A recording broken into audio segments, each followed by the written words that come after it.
Istri dan orang tua Nadiem Makarim mengaku sedih dan kecewa dengan putusan pra-peradilan yang disampaikan hari ini. Meski demikian, mereka tetap menghormati putusan hakim. Tentunya kami sangat sedih dan kecewa dengan keputusan hari ini, namun kami sangat menghormati apa yang sudah diputuskan dalam pengadilan ini.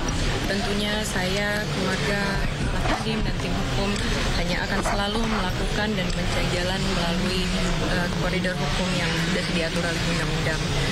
Terima kasih sekali lagi untuk seluruh doa dari teman-teman semuanya, dari keluarga kerabat kami, sehingga Mas Nadiem juga sampai di hari ini masih bisa berdiri bersama-sama biarpun terpisah jauh. Hasil pra-peradilan mengecewakan.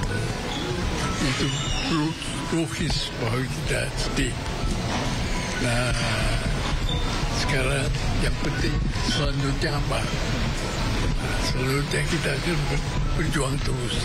Hasil peradilan ini hasil keputusan ini tentu saja sangat menyedihkan, mematahkan hati kami sebagai orang tua Nadiem ya. Kami tahu bahwa anak kami adalah orang yang bersih, yang menjalankan seluruh pekerjaannya, karirnya itu dengan prinsip-prinsip itu.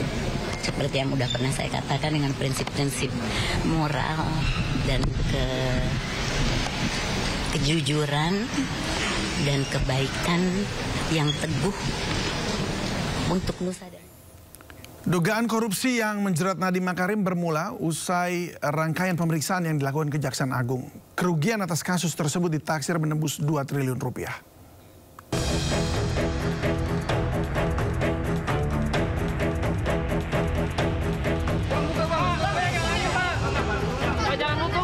Kejaksaan Agung menetapkan Nadiem Makarim sebagai tersangka dugaan korupsi pengadaan laptop berbasis Chromebook.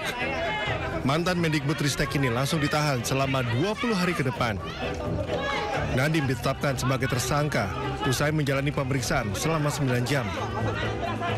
Penetapan ini usai Kejagung menemukan alat bukti yang cukup. Usai ditetapkan sebagai tersangka, Nadiem Makarim menegaskan dirinya bekerja atas dasar integritas dan kejujuran. Allah akan mengetahui kebenaran.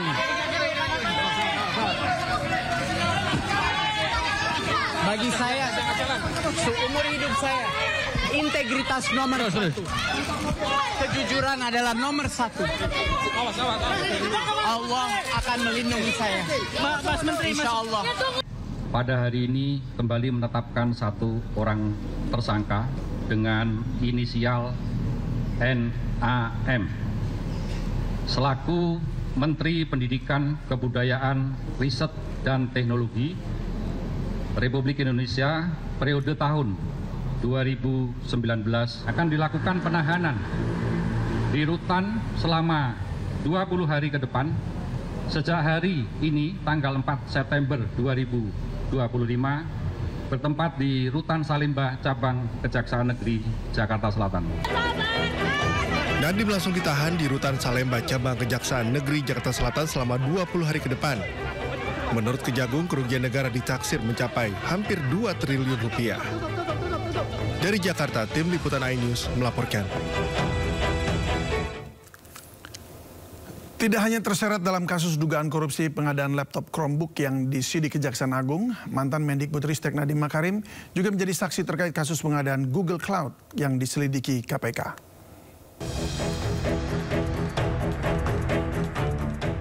Nama Nadiem Makarim terseret dalam dugaan korupsi pengadaan laptop di Kemendikbudristek saat dirinya menjabat sebagai Menteri periode 2019-2022. Penelusuran Kejaksaan Agung berlanjut usai penggeledahan kantor Gotoh yang didirikan oleh Nadiem. Dalam penggeledahan ditemukan informasi terkait kasus yang diduga bermuara pada Nadiem Makarim.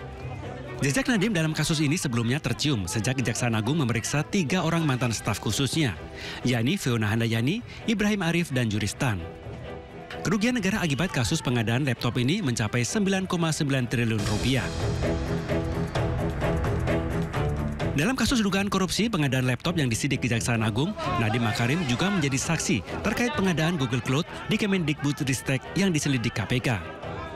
Dalam kasus ini, Nadiem pun telah diperiksa pada 7 Agustus lalu.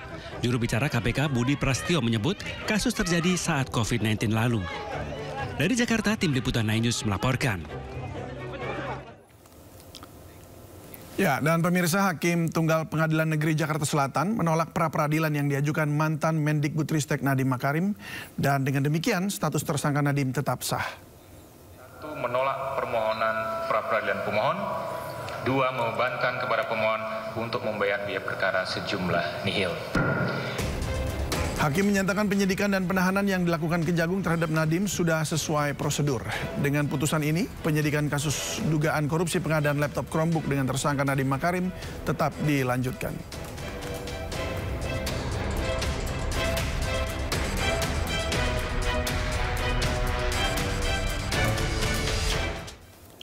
Hakim Tunggal Pengadilan Negeri Jakarta Selatan menolak pra-peradilan yang diajukan mantan Mendikbudristek Nadiem Makarim. Dengan demikian, status tersangka Nadiem tetap sah. Menolak permohonan pra-peradilan pemohon. 2. Membebankan kepada pemohon untuk membayar biaya perkara sejumlah nihil. Hakim menyatakan penyidikan dan penahanan yang dilakukan Kejagung terhadap Nadiem sudah sesuai prosedur. Dengan putusan ini, penyidikan kasus dugaan korupsi pengadaan laptop Chromebook dengan tersangka Nadiem Makarim tetap dilanjutkan.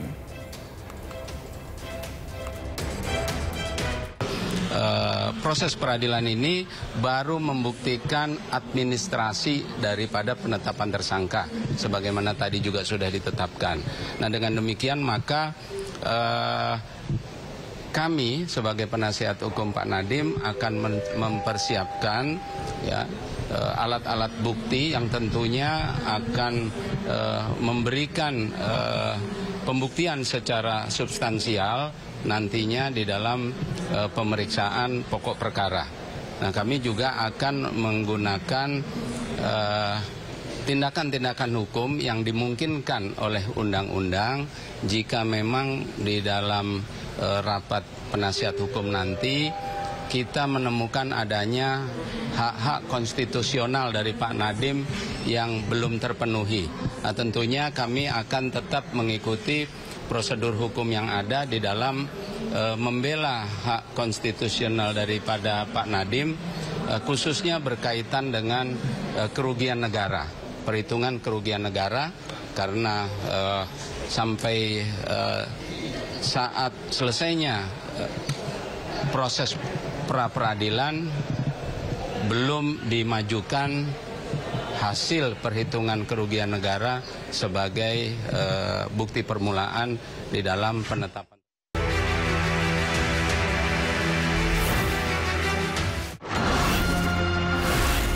Isu terhangat sepekan terakhir. Ke-7 Republik Indonesia, Joko Widodo menduga ada agenda politik besar. Polisi merilis merek beras premium yang diduga diambil. Rangkuman berita viral. Sekolah rakyat gratis sangka kasus dugaan korupsi tata kelola minyak mentah. Sopir truk di Subang, Jawa Barat melakukan aksi mogok kerja. Temukan semua informasinya di Top Issue setiap Sabtu dan Minggu di Sindo News TV. Anda menyaksikan Sindo Today. Hasil di Padang bahan bakar adu dorong. Berdasarkan fakta kekerasan terhadap 1 kilo baju loncat pental ke sungai. Ketua Umum PKB 2009 sabu banjir. Sindo Today setiap hari pukul 7:30 pagi live. Sumber berita aktual tersaji lengkap di sini. 7 pelaku dalam kasus Hezbollah meluncurkan tahu kini menjadi Sindo Today. Satres narkoba. Hujan deras disertai